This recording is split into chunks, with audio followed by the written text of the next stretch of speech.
गरुड़ पुराण छठा अध्याय। गरुड़ जी ने कहा, हे केशव, नरक से आया हुआ जीव माता के गर्भ में कैसे उत्पन्न होता है? वह गर्भवास आदि के दो खून को जिस प्रकार भोगता है, वह सब भी मुझे बताइए। भगवान विष्णु ने कहा, स्त्री और पुरुष के संयोग से जैसे मनुष्य की उत्पत्ति होती है, उसे मैं तुम्हें कहूँगा।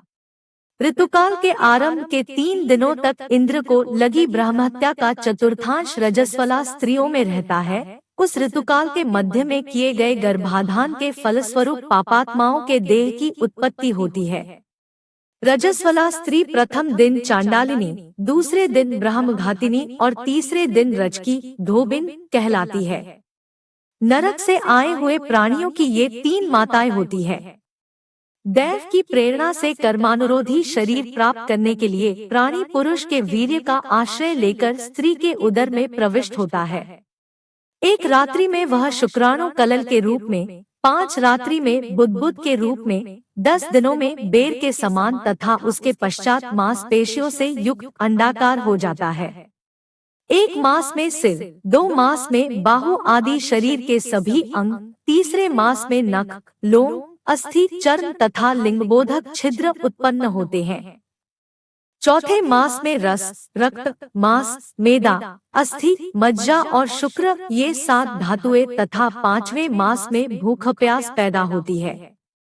छठे मास में जरायु में लिपटा हुआ वह जीव माता की दाहिनी कोख में घूमता है और माता के द्वारा खाए पिए अन्नादि से बढ़े हुए धातुओं वाला वह जंतु विष्ठामूत्र के दुर्गंधयुक्त गड्ढे रूप गर्भाशय में सोता है। वहाँ गर्भस्थ क्षुधित कृमियों के द्वारा उसके सुकुमार अंग प्रतिक्षण बार बार काटे जाते हैं, जिससे अत्यधिक क्लेश होने के कारण वह जीव मूर्छित हो जाता है। माता के द्वारा खाए हुए कड़वे, तीखे, गरम, नमकीन, रूखे तथा खट्टे पदार्थों के अति उद्वेजक संस्पर्श से उसे समूचे अंग में वेदना होती है और जरायु अर्थात झिल्ली से लिपटा हुआ वह जीव आंतों द्वारा बाहर से ढका रहता है। उसकी पीठ और गर्दन कुंडलाकार रहती है।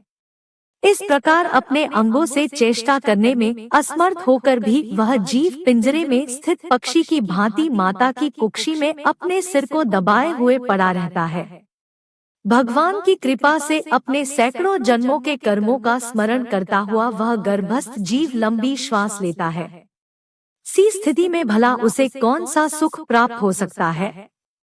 मांसमज्जा आदि 7 धातुओं के आवरण में आवृत वह ऋषिकल्प जीव भयभीत होकर हाथ जोड़कर विकल वाणी से उन भगवान की स्तुति करता है जिन्होंने उसको माता के उदर में डाला है। 7वें महीने के आरंभ से ही सभी जन्मों के कर्मों का ज्ञान हो जाने पर भी गर्भस्थ प्रसूति वायु के द्वारा चालित होकर वह विष्ठा में उत्पन्न सहोदर उसी पेट में उत्पन्न अन्य कीड़े की भांति एक स्थान पर ठहर नहीं पाता। जीव कहता है, मैं लक्ष्मी के पति, जगत के आधार, अशुभ का नाश करने वाले तथा शरण में आए हुए जीवों के प्रति वात्सल्य रखने वाले भगवान विष्णु की शरण में जाता हूँ।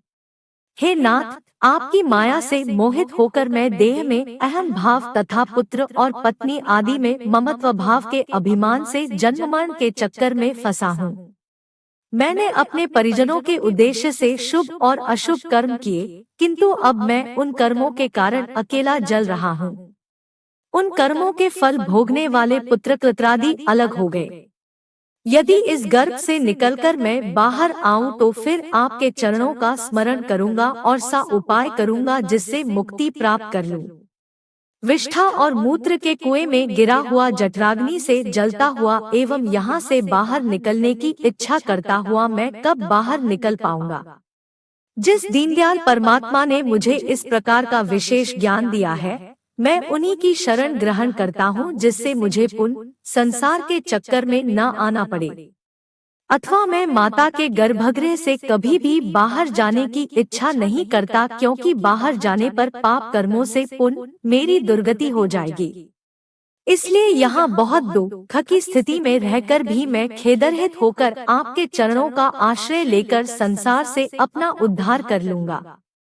श्री भगवान बोले, इस प्रकार की बुद्धि वाले एवं स्तुति करते हुए 10 मास के ऋषिकल्प उस जीव को प्रसूति वायु प्रसव के लिए तुरंत नीचे की ओर ढकेलता है।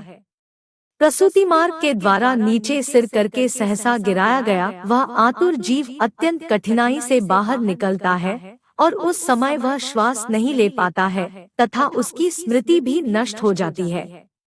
पृथ्वी पर विष्ठा और मूत्र के बीच गिरा हुआ वह जीव मल में उत्पन्न कीड़े की भांति चेष्टा करता है और विपरीत गति प्राप्त करके ज्ञान नष्ट हो जाने के कारण अत्यधिक रुदन करने लगता है। गर्भ में, रुग्णावस्था में, श्मशान भूमि में तथा पुराण के पारायण या श्रवण के समय जैसी बुद्धि होती है वह यदि स्थिर हो जाए तो कौन व्यक्ति सांसारिक बंधन से मुक्त नहीं हो सकता। कर्म भोग के अनंतर जीव जब गर्भ से बाहर आता है तब उसी समय वैष्णवी माया उस पुरुष को मोहित कर देती है। उस समय माया के स्पर्श से वह जीव विवश होकर कुछ बोल नहीं पाता। प्रत्युत शैशवादी अवस्थाओं में होने वाले दुखों को पराधीन की भांति भोगता है। उसका पोषण करने वाले लोग उसकी स्थिति इच्छा को जान नहीं पाते। प्रत्याख्यान करने में असमर्थ होने के कारण वह अनभिप्रेत अर्थात विपरीत स्थिति को प्राप्त हो जाता है। स्वदत्त जीवों से दूषित तथा विष्ठामूत्र से अपवित्र शैया पर सुलाए जाने के कारण अपने अंगों को खुजलाने में, आसन से उठने में तथा अन्य चेष्टाओं को करने में वह असमर्थ रहता है। जैसे एक कृमि दूसरे कृमि को काटता है उसी प्रकार ज्ञान शून्य और रोते हुए उस शिशु की कोमल त्वचा को डांस, मच्छर और खटमल आदि जंतु व्यथित करते हैं। इस प्रकार शैशवावस्था का दुख भोगकर वह पौगंडावस्था में भी दुख ही भोगता है। तदंतर युवावस्था प्राप्त होने पर आसुरी संपत्ति, दंभ, घमंड और अभिमान तथा क्रोध, कठोरता तथा अज्ञान ये सब आसुरी संपदा लेकर उत्पन्न हुए पुरुष के लक्षण हैं, को प्राप्त करता है। तब वह दुर्व्यसनों में आसक्त होकर नीच पुरुषों के साथ संबंध बनाता है और वह कामलंपट प्राणी शास्त्र तथा सत्पुरुषों से द्वेष करता है। भगवान की माया रूपी स्त्री को देखकर वह अजितेंद्रिय पुरुष उसकी भाव भंगिमा से प्रलोभित होकर महामोहरूप अंधत्व में उसी प्रकार गिर पड़ता है जिस प्रकार अग्नि में पतंगा, हिरन, हाथी, पतंगा, भौंरा और मछली ये पांचों क्रमश शब्द, स्पर्श, रूप, गंध तथा रस इन 5 विषयों में एक एक में आसक्ति होने के कारण ही मारे जाते हैं। फिर एक प्रमाणी व्यक्ति जो 5 इंद्रियों से 5 विषयों का भोग करता है वह क्यों नहीं मारा जाएगा। अभीप्सित वस्तु की अप्राप्ति की स्थिति में अज्ञान के कारण ही क्रोध हो आता है और शोक को प्राप्त व्यक्ति देह के साथ ही बढ़ने वाले अभिमान तथा क्रोध के कारण वह कामी व्यक्ति स्वयं अपने नाश हेतु दूसरे कामी से शत्रुता कर लेता है। इस प्रकार अधिक बलशाली अन्य कामीजनों के द्वारा वह वैसे ही मारा जाता है जैसे किसी बलवान हाथी से दूसरा हाथी। इस प्रकार जो मूर्ख अत्यंत दुर्लभ मानव जीवन को वेश्यासक्ति के कारण व्यर्थ में नष्ट कर लेता है उससे बढ़कर पापी और कौन होगा। सैकड़ों योनियों को पार करके पृथ्वी पर दुर्लभ मानव योनि प्राप्त होती है।